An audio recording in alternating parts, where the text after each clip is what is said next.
Once upon a time, Robert Zemeckis was one of the best directors going in Hollywood. Name me another director who can do the Back to the Future trilogy and Flight in one's career. I shall wait. You can't, can you?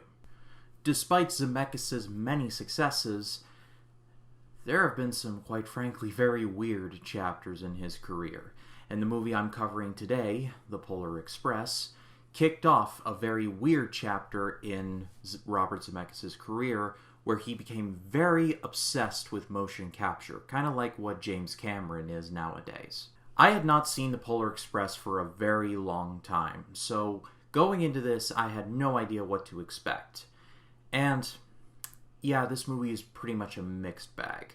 I will say, though, that there are a lot of people who do love this movie, so out of respect, I will talk about the things I didn't like with a certain amount of respect. After all, even if something is not for me, it is for others. So, just getting that out of the way. This movie was based on the book written by Chris Van Alstrom, and it tells the story of a little boy who is given a ticket to the Polar Express, a train that is taken to the North Pole. And, well, the kicker is that the boy does not believe in Santa Claus. Like, he's literally looked up the definition of the North Pole and seen that the North Pole is, like, too cold for anything to live. Like, he's one of those types. First, the good. The score in this movie is the reason to watch it. The score in this movie is quite good. Like, from just the general score to even the musical numbers, like the Hot Chocolate number. I was not expecting that song to slap, but it did. The animation, outside of more prevalent elements, is actually pretty good, and I'll talk about the bad side of that coin in just a little bit.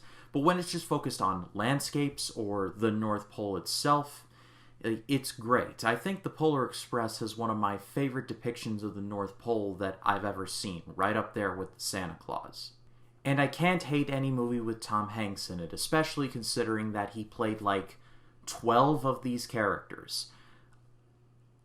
I'm almost a little sad that he thought himself, I think I'm just going to break my back like trying to make this work, but God bless him, he did it. And now for the stuff that I didn't like, and I think it all revolves around the motion capture. Oh dear God, the motion capture. I just want to say up front that this is nowhere near the worst motion capture I've ever seen. Nowhere even near the worst animation I've ever seen. I think Food Fight has to take that honor. However, wow. There are certain looks and phases in this movie that are just absolutely terrifying. There were certain times I would see a face pop up, and I would just turn into John Zandig. Jesus! And normally I wouldn't reflect on this too much, but it's just the fact that it's literally the entire movie. Every character is motion capture. Like, it's not a garnish to the meal, it's the whole meal. And it all revolves around that really weird chapter in Robert Zemeckis' career where for a good 5-6 years, he made nothing but motion capture based movies. He made Beowulf. Beowulf! This is a movie that exists. The point that I'm trying to get at is that I think what they were trying to go for is try and be as realistic as possible, or to pay homage to the actual art from Chris Van Alstrom, which if that latter part was the goal, then I thought that was very honorable. But did you have to really give me night terrors?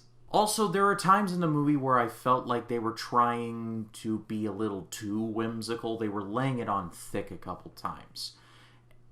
And it got a little cloying. Overall, though, at the end of the day, I've seen that there is a lot of love for this movie and a lot of hate for this movie. And no matter what side of the fence you fall on, I do agree. I think this movie is very much a mixed bag, with pros and cons aplenty. However, I will say, though, that I think a movie like The Polar Express will never be made again.